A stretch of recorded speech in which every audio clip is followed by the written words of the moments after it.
우리들에게 주신 하나님 말씀 마태복음 4장 18절부터 22절까지 말씀입니다. 기록된 하나님 말씀을 제가 받들었습니다. 갈릴리 해변에 다니시다가 두 형제 곧 베드로라 하는 시몬과 그의 형제 안드레가 바다에 그물을 던지는 것을 보시니 그들은 어부라.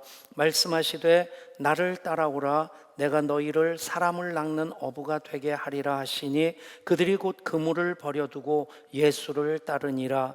거기서 더 가시다가 다른 두 형제 곧 세베대의 아들 야고보와 그의 형제 요한이 그의 아버지 세베대와 함께 배에서 그물 깁는 것을 보시고 부르시니 그들이 곧 배와 아버지를 버려두고 예수를 따르니라. 아멘. 2021년 후반기 첫 주일입니다. 여기까지가 하나님의 은혜입니다. 하나님은 베푸신 은혜에 만족하지 아니하시고 은혜 위에 은혜를 더하시는 것 기뻐하시는 하나님이십니다. 마찬가지로 2021년 후반기를 살아가시는 우리 모든 예양가족들 위해 하나님 함께 하시며 돌보시는 은혜가 은혜 위에 은혜로 넘쳐나기를 우리 주 예수 그리스도 이름으로 축복합니다. 올해 가정 예배를 세워나가고자 하는 그 목적으로 다음 세대와 함께 말씀 본문을 통일을 했습니다. 전체적으로 보면 우리 전반기 6개월 동안은 교리적인 내용입니다. 즉 1월 달에 하나님에 대해서, 2월, 3월에는 예수님에 대해서, 4월에는 성령님에 대해서, 그리고 5월에는 가정과 교회, 6월에는 나라와 세상에 대한 하나님의 뜻. 이제 성경 전체를 통해서 하나님은 어떤 분이시고 예수님은 누구시고 성령님은 어떤 일을 하시는가 하는 것, 그것을 우리가 교리라고 얘기를 합니다.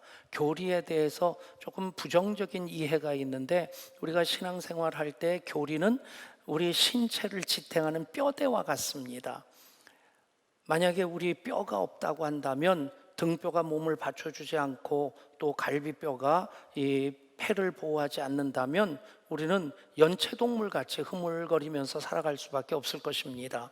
우리 신앙의 핵심은 바로 교리적인 부분인데 하나님, 예수님, 성령님, 삼위일체 하나님, 그분을 통해서 나타난 하나님의 뜻이 무엇이냐 하는 것, 가정과 교회, 나라와 세상을 향하신 하나님의 뜻, 우리가 전체적으로 6월까지 그 부분을 살펴보았다면 이제 오늘부터 후반기 전체의 주제는 제자입니다. 예수님의 제자로서 그 교리적인 말씀을 우리가 붙잡고 어떻게 순종하면서 헌신하면서 살아갈 것이냐 하는 그 제자직에 대한 말씀을 후반기 이어가게 될 때 그 부르심 앞에서 제자직에 대한 이해를 새롭게 할 뿐만 아니라 제자직을 수행함에 있어서 내가 그 부르심에 합당한 제자가 되도록 또 한 번 결단할 때에 거기에 성령의 역사하심이 함께하게 될 줄 믿습니다. 예수님 하나님의 아들로서 근본 본체가 하나님 동등 되신 그분이신데, 그런데 동등됨을 포기하시고 이 땅에 오셔서 십자가를 통해서 하신 일은 바로 하나님의 그 사랑과 구원을 완성하시고자 하시는 것입니다. 예수님 그리스도로 이 땅에 오셨습니다. 우리가 예수 그리스도라고 하는 그 이름을 너무 친숙한 이름으로 부르는데 그것은 성경 전체를 가장 짧게 요약한 내용입니다. 어떤 내용입니까? 예수님이 그리스도시다라고 하는 것입니다. 예수님, 그분이 그리스도로서 이 땅에 오셔서 하나님의 사랑과 구원을 완성하셨을 때 우리는 그 부르심을 따라서 하나님의 자녀로서 신분을 갖게 되고 또 하나님 뜻을 이 땅 가운데 펼쳐나가는 제자직을 수행하게 됩니다. 이제 하나님 아들로서 예수님이 이 땅에 오셨기 때문에, 아들이신 예수님이 이 땅에 오셨기 때문에 그분이 하신 말씀도 서기관들이나 제사장들이 하는 말과 같지 않았습니다. 말씀 그 자체가 능력이었고 생명이었습니다. 말씀이 선포되어질 때 빛이 있으라 하시니 빛이 있었고, 궁창 위의 물과 궁창 아래의 물로 나눠지라 할 때 그 말씀에 물들도 순종함으로써 천지 만물이 창조되어지는, 그래서 예수님 이 땅에 오셔서도 말씀을 선포하실 때 그 말씀을 통해 생명의 구원의 역사가 나타납니다. 말씀이 선포되어질 때 병든 자가 일어나게 되고 귀신이 떠나가게 되고 죽은 자가 살게 됩니다. 여러분, 우리의 생명이 있을 때, 육체의 생명이 있을 때와 생명이 없을 때의 차이가 뭔지 아십니까? 생명이 있을 때도 끊임없이 새로운 생명의 현상들, 새로운 세포가 만들어지고 적혈구가 만들어지고 그런 일들이 계속되지만, 한편에서는 이 존재하던 세포들이 이제 없어지는 그런 그 과정이 계속 반복되어집니다. 그리고 또 살아있으면서도 염증 같은 것은 그쪽 부위에 부패가 일어난다는 거죠. 부패가 일어나게 되면 열이 나면서, 그것을 열이 난다고 하는 것은 얘기할 때는 양장로님 안 계신 쪽을 보고 얘기를 해야죠. 아무튼 백혈구가 싸워서 우리 몸을 지켜나가고자 하는 그런 그 현상이 증상으로 나타나는 겁니다. 아무튼 심장이 멈췄다든가 뇌가 더 이상 활동을 안 한다든가, 즉 생명이 떠나가게 될 때 그 이후로 몸에는 생명의 현상은 더 이상 일어나지 않고 부패만 급속도로 진행되어집니다. 사람이 죽은 다음부터 몸은 급속도로 부패되어집니다. 나사로가 죽은 지 나흘이 되었어요. 몸이 그냥 거뭇거뭇한 반점만 생긴 정도가 아니라 썩어서 냄새가 풀풀 나는 그런 상태란 얘기입니다. 그런데 예수님 그리스도로서 나사로야 나오라 하실 때 그 모든 죽음의 권세, 죽음의 그림자는 사라지고 그가 살아서 나오게 됩니다. 아멘. 여러분, 예수님의 말씀이 생명입니다. 능력입니다. 그리고 예수님 그리스도로서 얼마나 많은 기적을 행하십니까?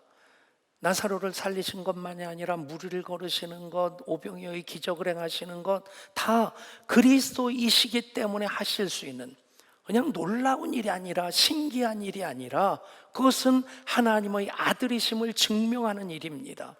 그래서 요한복음에서는 예수님의 행하시는 모든 일들을 사인, 표적이라고 합니다. 예수님이 그리스도이심의 표적이다. 그런데 예수님이 오셔서 말씀도 전하시고 기적도 행하셨는데, 예수님이 오신 목적 중에 가장 중요한 목적이 무엇이냐? 바로 제자를 삼는 일이십니다. 마태복음에 보면 예수님이 탄생하시기 전에 이런 족보를 통해서 예수님 오시게 될 것이다 하는 예언의 말씀이 성취되었다는 의미로서 족보가 나오고, 그 다음에 예수님의 탄생 이야기, 크리스마스 이야기가 나오고, 그 다음에 오시는 길을 예비하는 자로서 세례 요한이 광야에서 외치는 자의 소리로서 그 길을 예비를 합니다. 그렇게 준비가 되어졌을 때 예수님 오셔서 세례 요한에게 세례를 받으실 때 하늘이 열리고 하늘에서 성령이 비둘기같이 임하고, 이는 내 사랑하는 아들이니 너희는 그의 말을 들을지어다. 하나님이 아들이신 예수님을 이 땅에 보내셨다고 하는 것을 선포를 하십니다. 그리고 나서 곧바로 예수님께서 이제 시험을 받으시는데 성령에 이끌려 광야에 들어가서 사탄에게 시험을 받으십니다. 모든 과정 속에서 예수님은 성령님과 동행하십니다. 그리고 나서 사역을 시작하신 일성이 무엇이냐? 바로 4장 17절 말씀입니다. 이때로부터 예수께서 비로소 전파하여 이르시되 회개하라, 천국이 가까이 왔느니라. 예수님의 모든 메시지는, 모든 기적은 하나님 나라를 증거하는 것입니다. 여러분, 우리가 예수 믿고 예배자로서 예배를 드리고 예배의 삶을 살아갈 때 어떻게 하면 신앙생활 잘하는 것이냐? 예수 잘 믿는 것이냐? 하나님 나라를 경험하는 것입니다. 교회에서도 하나님 나라를 경험해야 되고, 가정에서도 하나님 나라를 경험하셔야 되고, 일터에서도 하나님 나라를 여러분들이 경험함으로 그곳에서 확장시켜 나가는 그 삶을 살아갈 때 우리는 예수 잘 믿는 것이라고, 제대로 믿는 것이라고 얘기할 수 있습니다. 여러분, 예수님의 모든 사역의 초점은 메시지보다도 사람입니다. 기적보다도 사람입니다. 사람을 살리시고자 메시지를 선포하시고, 사람을 구원하시고자 기적을 행하십니다. 그래서 예수님의 사역 중에 가장 소중한, 가장 초점이 되는 사역은 제자를 부르시는 것입니다. 부르시고 세우시고 훈련시키셔서 그들을 파송하셔서 하나님 나라를 건설하신 그 일을 예수님이 시작하셨고, 그 일을 열방 가운데로 계속 확장시켜 나가시고자 하십니다. 성경 전체적으로도 마찬가지입니다. 하나님 태초에 천지를 창조하셨습니다. 창세기 1장 1절에서 태초에 하나님이 천지를 창조하시니라. 여러분, 한 절의 말씀이지만 물론 25절까지 빛이 있으라는 빛이 있었고, 하늘에 그 이제 광채 나는 별과 달과 해를 만드시고, 그리고 궁창 위와 아래의 물을 나누시고, 이 모든 것들을 하시는데 참 볼 때마다 그 생각이 들어요. 만약 이 순서가 바뀌었다면 어떻게 될까? 모든 물고기들은 다 명태가 됐을 겁니다. 물이 만들어지기 전에 물고기를 만들었으면 물고기들은 다 명태가 되었을 것이고, 땅이 만들어지기 전에 동물들을 만들었다면 동물들은 다 미라가 됐을 것이고, 공중의 그 공기를 만들기 전에, 하늘을 만드시기 전에 새를 만드셨다면 새들은 날지도 못하고 존재 의미조차도 없었을 겁니다. 이 모든 것들이 정말 하나님께서 계획하신 대로 가장 아름다운 뜻대로 이루어졌기 때문에 보시기에 좋았더라, 보시기에 심히 좋았더라 하십니다. 그런데 여러분, 정말 하나님이 태초에 천지를 창조하셨다. 이 천지가 얼마나 큰지 아십니까? 여러분, 우리가 사는 지구가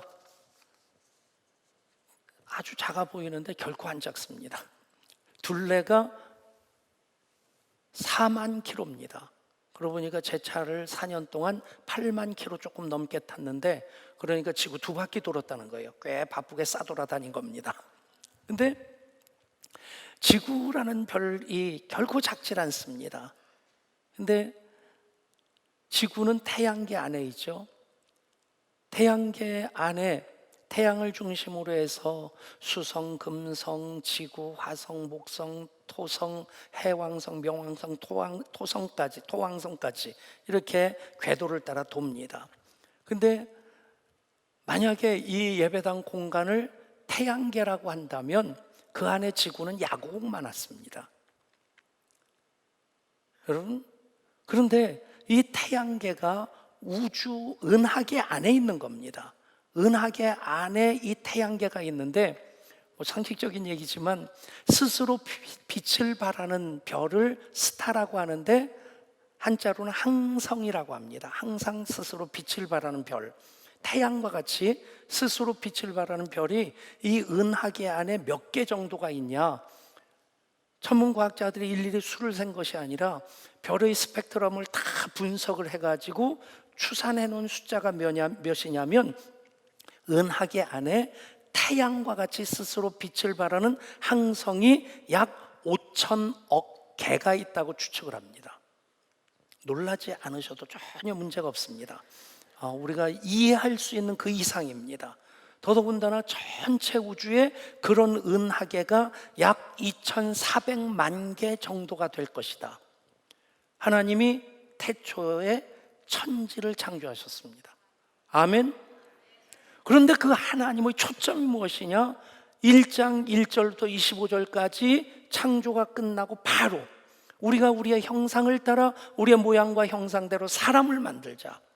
그리고 나서는 하나님의 모든 관심의 초점은 사람입니다. 아멘.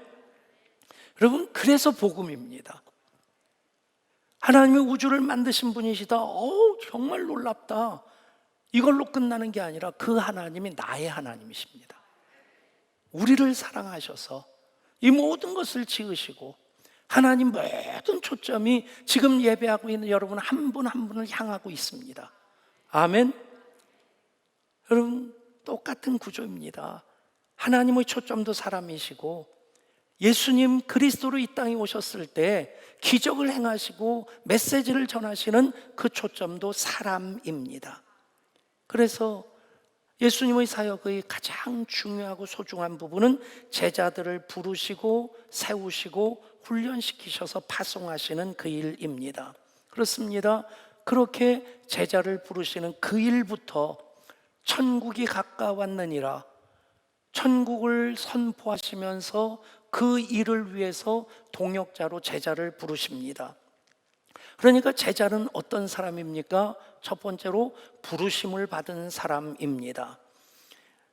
예수님 모든 그 사역을 시작하시면서 회개하라 천국이 가까웠느니라, 천국 복음을 선포하시면서 하나님 나라를 선포하시면서, 그래서 예수님 메시지가 선포되어질 때 하나님 나라가 그곳에 임하게 됩니다. 하나님 나라는 여기 있다 저기 있다는 것이 아니라 너희 안에 있느니라. 귀신이 쫓겨나고 병자들이 낫는 것을 보게 될 때 이미 하나님 나라가 임하였느니라. 여러분 예배 때마다 예배의 삶을 살아가는 순간순간마다 하나님 나라를 경험하시며 살아갈 수 있기를 축복합니다. 그 일을 시작하시면서 가장 먼저 하신 일이 바로 제자를 부르시는 일이십니다. 갈릴리 해변에 다니시다가 두 형제 곧 베드로라는 시몬과 그의 형제 안드레가 바다에 그물 던지는 것을 보시니 그들은 어부라.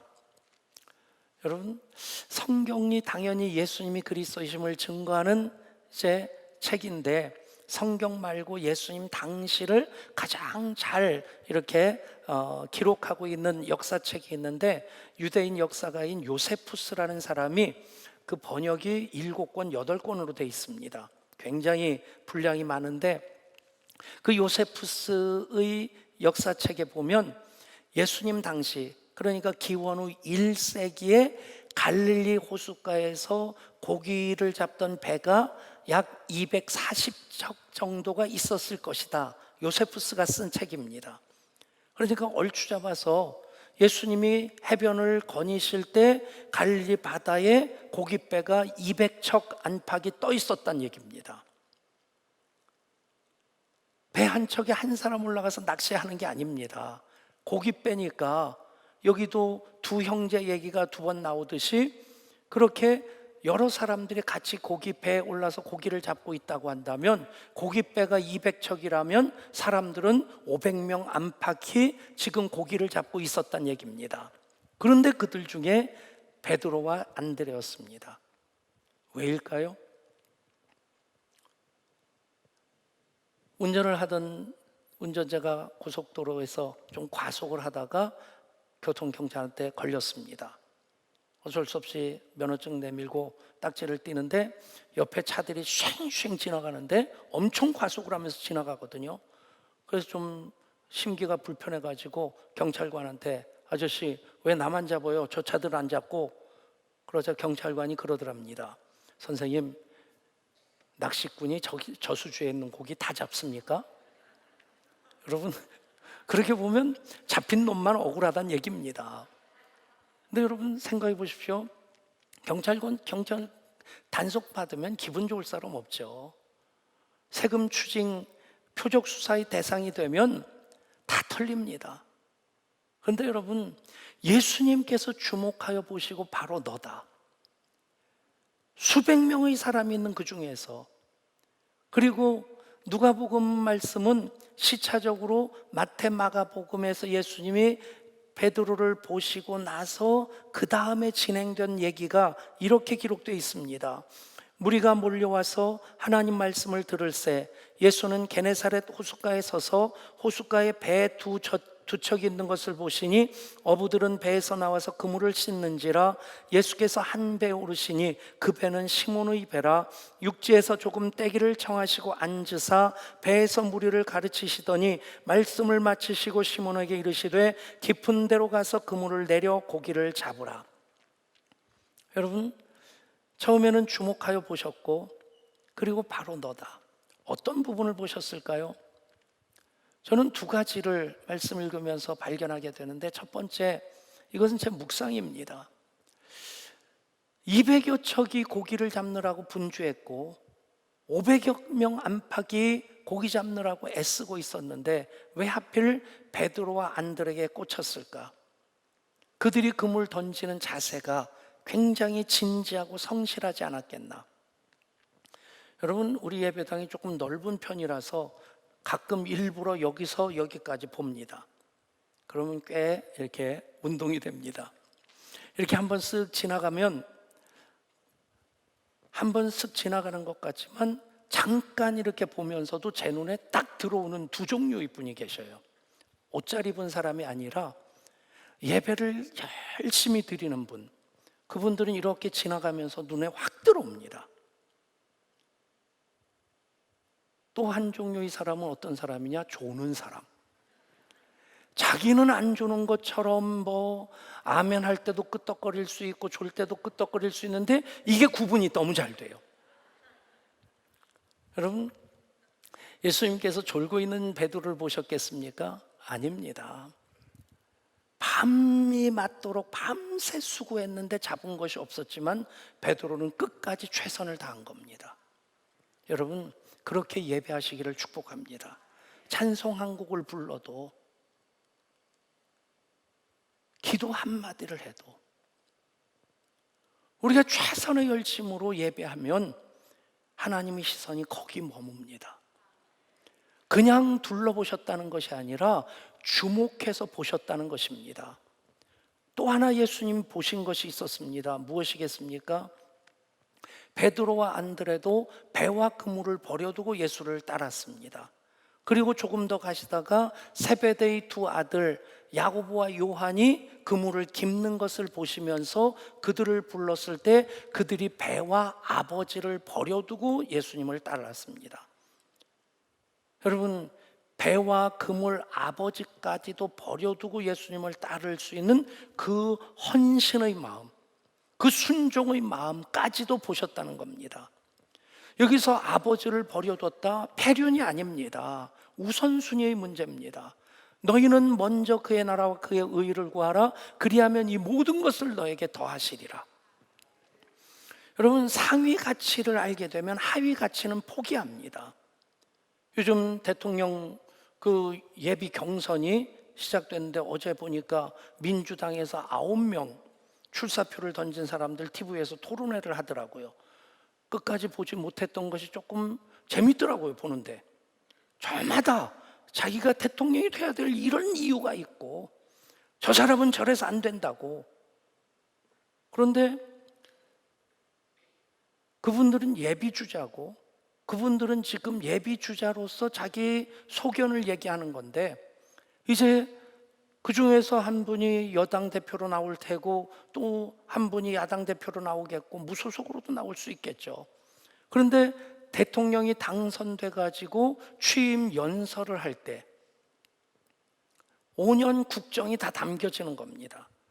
그것은 경선할 때의 그런 소견하고 다른 겁니다. 국가의 비전입니다. 국가의 로드맵입니다. 이게 하위 가치와 상위 가치의 차이입니다. 이런 얘기도 가능할 것 같습니다. 여러분들이 회사에서 열심히 일해서 퇴직할 때 사장님이 여러분 손 붙잡고 한 방에 데리고 들어가서 보스턴 백 하나 딱 주면서 그동안 수고했으니까 여기 있는 거 마음껏 담아가라고 문을 열어주는데 보니까 배춧잎 10,000원짜리가 꽉 차 있는 겁니다. 정신없이 담지 않겠어요? 여기는 뭐 다 돈에 대해서 뭐 그냥. 근데 경리과장이 옆에 와서 한마디 싹 해줍니다. 김 과장, 옆에 방에는 5만 원짜리가 꽉 차 있어. 그럼 어떻게 하시겠어요?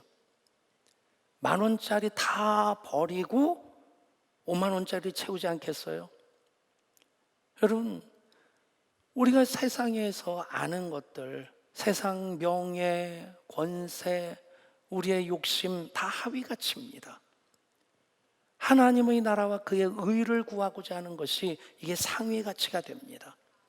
그것을 버려두고 예수님을 따를 수 있는 사람인지도 보셨다는 것입니다. 그렇습니다. 제자는 부르심을 받은 사람입니다. 무엇을 위해 부르심을 받은 사람이냐? 개인의 출세가 아닙니다. 보면 예수님의 제자들이 개인적으로 세상에서 영달을 누린 사람들이 아닙니다. 세상에서는 고난을 당한 사람입니다. 십자가를 진 사람입니다. 순교를 당한 사람입니다. 그런데 그들이 쫓았던 것은, 붙잡았던 것은 바로 하나님의 뜻입니다. 그렇습니다. 제자는 하나님의 뜻을 이루는 사람입니다. 그것을 위해서 배와 그물을, 심지어는 아버지까지도 버려두고 따를 수 있는 사람을 예수님 보시고 부르신 것입니다. 아버지를 버려두고, 폐륜이 아니라고 말씀드렸습니다. 여러분, 돈도 10,000원짜리가 있고 50,000원짜리가 있는데 10,000원짜리로 가득 채웠는데 50,000원짜리를 채울 수 있다면 10,000원짜리 버려야 됩니다. 결혼도 마찬가지입니다. 결혼을 성경적으로 정의하면 부모를 떠나 둘이 하나가 한 몸이 되는 겁니다. 그것은 지금까지는 내 삶의 부모님이 1순위였다고 한다면 결혼하는 순간 내 삶의 1순위는 내 아내가 되고 내 남편이 되는 겁니다.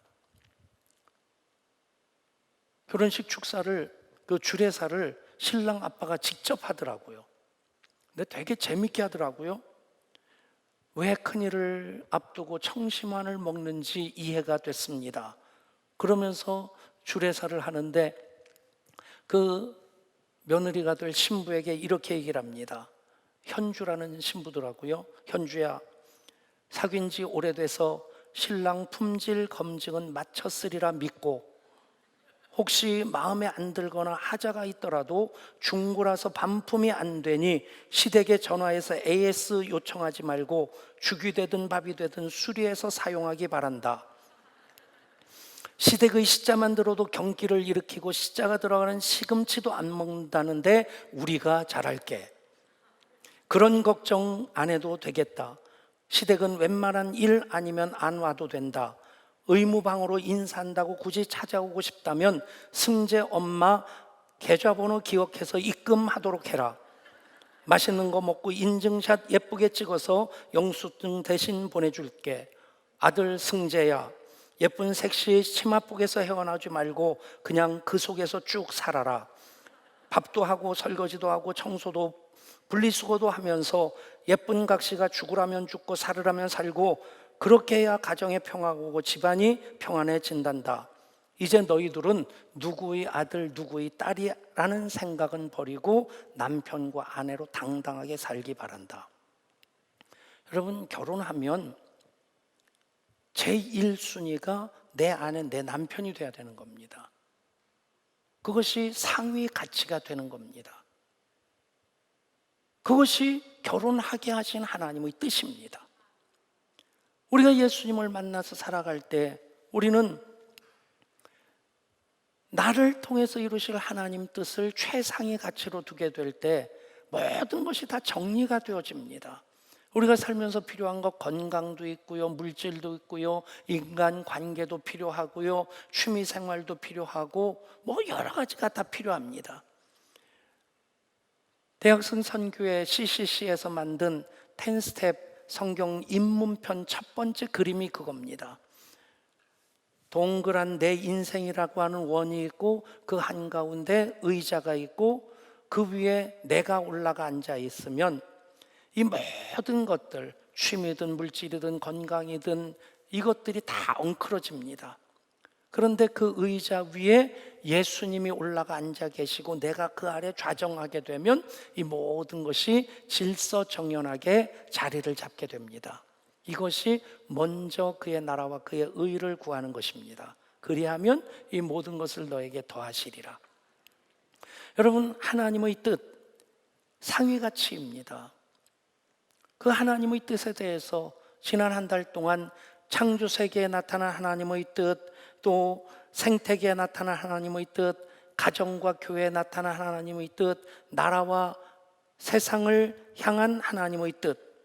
여러분, 그 그 하나님의 뜻을 우리는 예수님의 제자로서 어떻게 풀어낼 수 있을까가 우리의 거룩한 고민이 되어야만 합니다. 우리를 향하신 하나님의 뜻 너무 명명백백하지 않습니까?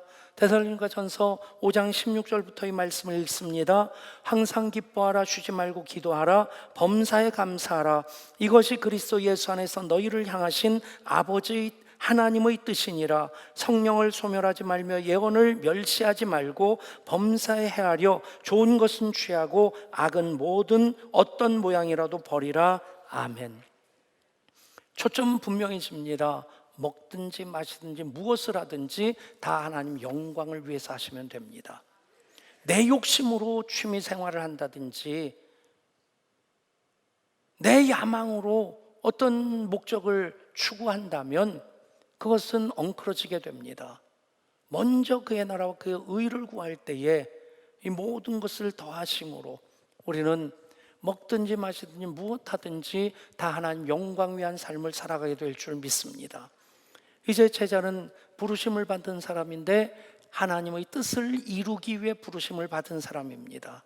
그 일을 위해서 제자가 해야 될 일이 있습니다. 바로 훈련입니다. 제자라는 영어 단어는 disciple인데 훈련받는 사람이라는 뜻을 가지고 있습니다. 군인이 훈련받지 않는다? 군인이 될 수 없습니다. 요즘 신세대 사병이라고 해서 군대 중대장이 엄마들이 걸어오는 전화 때문에 일과를 진행을 못할 정도라고 해요. 여러분, 그러면 당나라 군대밖에 안 됩니다. 똑같은 신세대 사병인데 해병대에 가고 특공대 가면요 눈빛이 살아 있습니다. 우리 이준수 전사님이 해병대 출신이에요. 일부 예배 때 여기 앉아 있는데 보니까 눈빛이 좀 죽었더라고요. 해병대의 눈빛은 좀 죽었는데 이제 교역자로서 전도사님으로서 인자한 눈빛으로 바뀌었더라고요. 여러분, 신세대 사병이라고 다 어자어자해야 되는 것이 아니라 제대로 훈련시키면 눈빛이 삽니다. 여러분, 제자이기를 원한다면 훈련을 받아야 합니다. 우리 교회에서 제자 훈련을 지금 준비하고 9월부터 이제 목장을 통해서 시작하려고 합니다. 예배도 훈련이 필요하고요. 엄마 아빠가 되는 것도 훈련이 있어야 됩니다. 어쩌다가 엄마가 되고 어쩌다 아빠가 돼서 애들을 함부로 키우니까 여러분, 피지 못한 꽃송이들이 얼마나 떨어지고 있습니까? 정말 가슴 아픈 일 아닙니까? 왜 문제집 산 그 아이가 야산에 올라가서 재활용 봉지 뒤집어 쓰고 스스로 목숨을 끊습니까? 단정하기는 어렵지만 그 일이 그렇다고 얘기하는 것은 아닙니다만은 대부분 아이들이 상처받고 가출하고 스스로 목숨을 버리는 것 80% 90% 책임은 부모에게 있습니다. 왜요? 부모가 엄마 훈련을 못했기 때문에, 아빠 훈련을 못했기 때문에. 남편과 아내도 마찬가지입니다. 제가 결혼한 지 38년 됐는데 지금도 훈련하고 있어요. 요즘도 집사람이 여보 할 말이 있는데 오늘 일찍 들어와 그러면 싸늘하게 얼어붙습니다. 이건 뭐가 잘못됐지? 변명도 해봤는데 변명이 또 안 통해요. 잘못했다고 하면 그냥 잘못했다고 인정하는 게 상황을 빨리 끝내는 겁니다.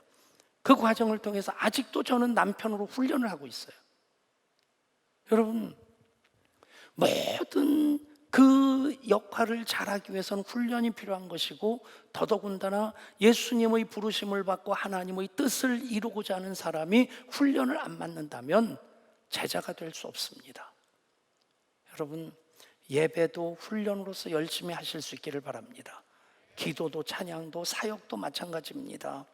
훈련 없는 영광은 없습니다. 노 크로스 노 크라운이라고 합니다. 십자가 없는 영광은 없다. 비슷한 말이 노 스웨트 노 스위트란 말을 합니다. 땀 흘리지 않고는 달콤함이 없다. 여러분, 하늘 영광을 바라십니까? 제자로서 열심히 훈련하실 수 있기를 바랍니다. 예배도 훈련하고 사역도 훈련하고 엄마 아빠의 역할도 훈련하고 남편과 아내의 역할도 훈련하고 목자로서 교사로서 훈련하는 그 일들을 통해서 우리는 부르심을 받은 제자로서 하나님의 뜻을 이루어야 되는 그 일을 내 생각, 내 경험으로서가 아니라 하나님 기뻐하시는 그 뜻을 따라 감당하게 될 줄 믿습니다. 코로나19 상황에서 그 훈련이 지속되어질 때 우리 개개인의 믿음도 단단해질 뿐만 아니라 우리 교회 공동체도 더 단단해지게 될 줄 믿습니다. 2021년 후반기의 모든 말씀의 주제는 제자입니다.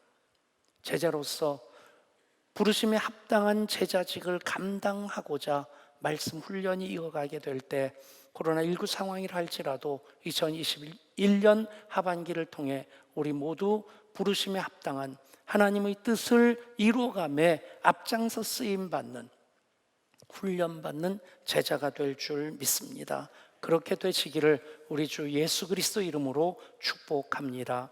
하나님, 주신 말씀 마음에 담습니다. 그리고 붙잡고 살아가겠습니다. 예수님, 우리 하나님, 모든 관심을 사람에 쏟으셨습니다. 공생애를 시작하시면서 전국 복음을 선포하시는 것과 함께 제자를 부르시고 세우시고 훈련하시고 파송하시는 그 일을 하셨습니다. 천지를 창조하시자마자 하나님의 형상대로 사람을 지으시고 사람을 사랑하시는 그 일을 포기하지 아니하시는 하나님이십니다. 우리가 그 부르심 앞에 서 있습니다. 이미 부르심을 받았습니다.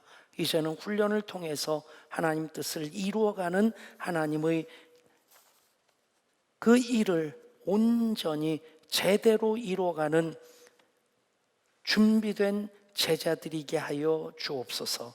우리 주 예수 그리스도 이름으로 간절히 기도드리옵나이다. 아멘.